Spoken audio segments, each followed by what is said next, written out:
Muito bem, meus irmãos e amigos, estamos de volta com o nosso canal Baú do Escriba para mais um estudo sobre o livro de Cantares de Salomão. Nós estamos tratando desse livro que tem 117 versículos, apenas 8 capítulos. É um dos livros mais interessantes da Bíblia, com muitas lições e muitas preciosidades. Falamos diretamente de Lajinha, aqui do Centro de Cultura Bíblica Bereshit, mantenedor da Faculdade Teológica Bereshit, Seminário Teológico Bereshit, Seminário Teológico Tabernáculo, ligado ao Ministério Tabernáculo, fundado há quase 50 anos, completamos esse ano. Hoje nosso tema é aquele que está contido em Cantares 2, versículo 17. O nome dele é Os Montes de Beter. Os Montes de Beter. Cantares 2, 17. Até que sopre o dia e decline as sombras, volta.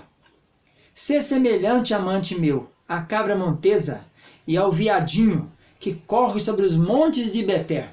Vamos iniciar então, primeiro falando que nós estamos usando aqui a tradição de Figueiredo, da Igreja Católica. Bíblia Sagrada vem junto com a Barça. Essa eu achei num sebo há muito tempo em Brasília lá. Vamos começar então falando sobre Beter e por que esse nome foi vertido. Primeira coisa é, quais versões traduziram o nome? Não poderia traduzir porque é um nome do local.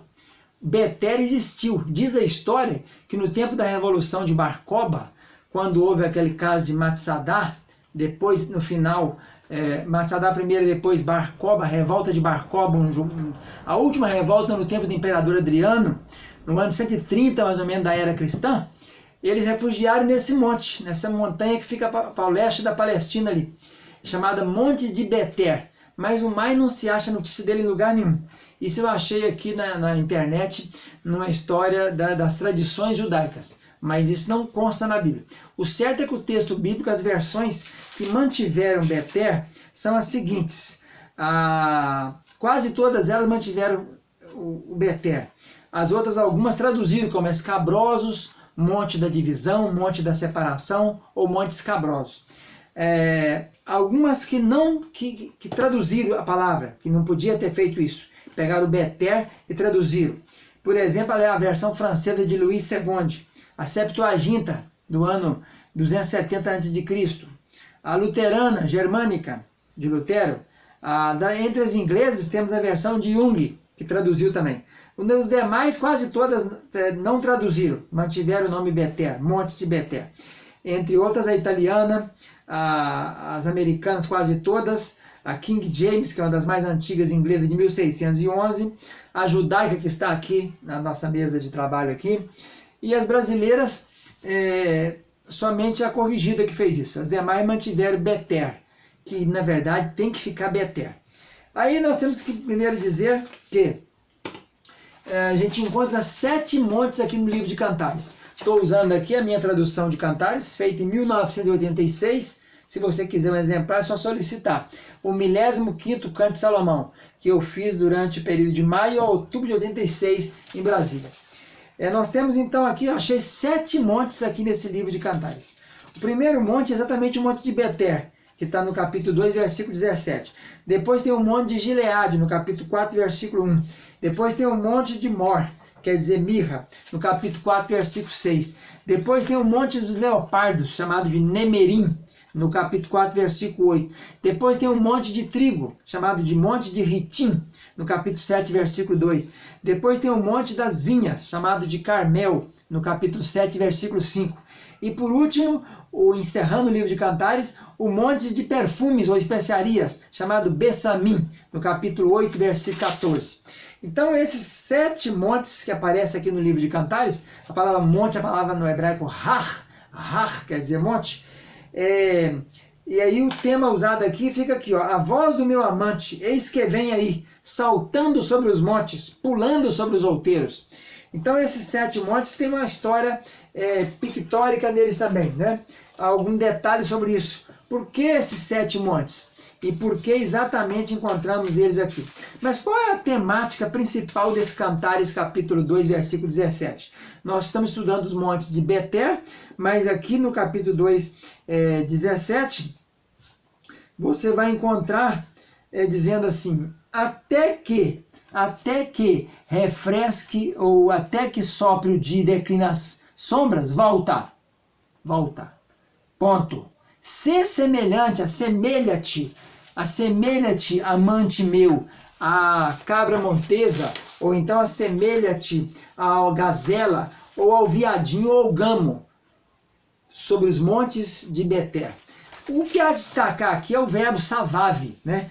A temática, o tópico frasal aqui, onde está a ênfase? A ênfase está no monte de Beter e está no voltar. Savave, voltar, o verbo savave aqui, esse voltar aqui, não é aquele mesmo voltar do Shuv Hashulamite lá não, no capítulo 7 lá, finalzinho diz, volta ó Sulamita, volta para que nós te contemplemos, ali é Shuv quer dizer voltar, aqui na verdade é rodear, cercar, e eu fiz um levantamento aqui sobre o verbo savave, que é o Strong 5437, ele está aqui no tempo kal imperativo, o hebraico tem 7 verbos, tipos verbais, 7 modos verbais.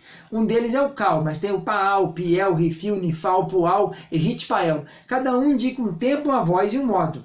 Aqui é o modo imperativo, quer dizer, vá tu, vá você, vamos nós, ide vós, ide ele. Faça você, faça tu, faça ele. É uma ordem. Então aqui está dizendo assim, a tradução melhor é essa aqui que nós temos aqui do Figueiredo e a que eu fiz. Até que desponte o dia e fujam as sombras, gire, rode, cerque, ponto. Assemelha-te, meu amante, não é volta, amado meu, não é volta, amante meu. Rodeie, cerque, gire, volte, ponto. Assemelha-te, amante meu, aos filhos da gazela ou aos viadinhos, que estão andando sobre os montes de Beter. Então a ênfase é no voltar, que não é voltar, é rodear, cercar, girar, né? E também a ênfase no monte de Beter, que é o primeiro monte que aparece em Cantares. Eu vou já falar sobre isso, porque a simbologia, a tipologia disso. Então o verbo savave ocorre 138 vezes no Velho Testamento. E ele foi traduzido por 4 palavras principais no português. Rodear, que é a primeira começando lá no Éden, que o rio rodeava a terra de Avilá e tal, e acaba com tornar, lá em Zacarias capítulo 14 e 10. Mas em Cantares aparece esse verbo savave 4 vezes, 2,17, 3,2, 5,7 e 6,5. Parece como rodear, rondar, desviar e voltar. Então a ênfase é aqui, nesse ponto.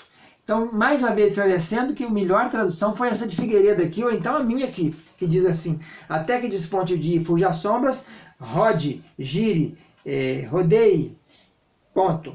Assemelha-te, meu amante, à gazela ou ao viadinho sobre os montes de Beter, modo de divisão. Beter no original hebraico quer dizer, esse verbo, essa palavra bater, ela só ocorre 4 vezes, né? Vamos achar aqui.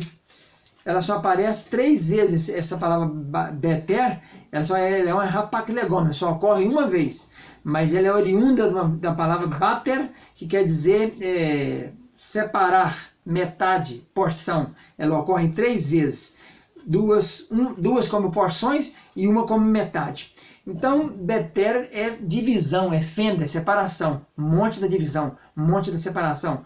Então, o primeiro monte da vida da pessoa quando está deixando o mundo, deixando o Egito, deixando essa vida secular e tornando-se um servo do Senhor, é passar pelo monte da divisão. É a primeira fase da vida do servo de Deus. Por isso que diz rode, né?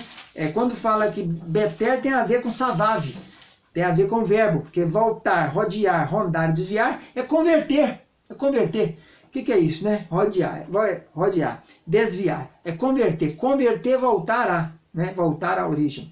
Então tem tudo a ver com a primeira fase. A primeira fase é Beter, o primeiro monte é Beter, e o último monte é o monte das especiarias, do perfume, do Bessamim, que vai ser exatamente a proliferação, a totalidade da vida espiritual. Aqui está começando a vida espiritual, e no Bessamim, que é o último monte de Cantares, vai acabar a vida espiritual. Quando diz que são os montes da especiaria, nós vamos falar depois sobre eles, que são os 9 dons espirituais, né? Lá em Coríntios capítulo 12. Então essa aqui é a primeira primeira fase da vida espiritual do crente. Ele tem que passar por isso aqui. Ele tem que fazer o quê? Passar pela fenda de Jesus. A vida cristã ela exige uma mudança, ela exige uma definição, divisão. Tem que dividir. Inclusive, em algum lugar traduzir como fenda. É um buraco, é uma separação. Não há mais como continuar com o pé lá e um pecar nesse mundo. O Monte de Betel fala disso, da separação, da divisão. Por isso o verbo está enfático no rodear, no salvar. Está dando a ordem. Desvie, rodeie, volta, converte em cima dos montes de Betel. Dizendo quem faz isso, que assemelha-te como a gazela, ou como o viadinho ou o gamo, fala da agilidade, da rapidez, né? A corça, o veado, o cervo, o corso, a gazela, isso fala da rapidez, da agilidade, da beleza, né? Então nós temos que fazer isso logo, rapidamente. Não existe maneira, irmão, de fazermos conversão paulatina, conversão devagarzinho, conversão por partes, conversão ela é radical, de uma vez só, pá! Não existe essa conversão parametrizada, paulatina, devagarzinho, não, ela é radical, ela é feita de um modo só. Então é rodeie, é um imperativo, uma ordem, volte, vire, desvie, agora, não é isso? Então o Monte de Betel é o primeiro monte da vida espiritual, em Cantares é o primeiro monte que aparece também, indicando para nós que nós temos que fazer o quê? Tomar a decisão radical. Não há como ser cristão pela metade, não há como ser servo pela metade. Nós temos que ser servos. Jesus era radical, Jesus nunca foi um homem flácido, um homem mole, um homem de dubiedade, ele era um homem radical, severo, íntegro, reto, como Jó, desviando do mal. Então Betel fala disso. E o Savave também é a mesma coisa. Então volte, gire, rodeie, desvie, largue esse mundo cruel. Venha para cá, para ter uma continuidade, uma ascensão na vida espiritual, nós temos que começar por Betel. Começar separando aquilo que é do Senhor, aquilo que é dos correto e reto, né? E aquilo que é íntegro e reto, e desviando daquelas coisas do mal, para que nós possamos chegar no último monte, que é o monte do Bessamim. Vamos ficando por aqui então, um abraço para todos, voltamos no próximo capítulo. Tchau, tchau.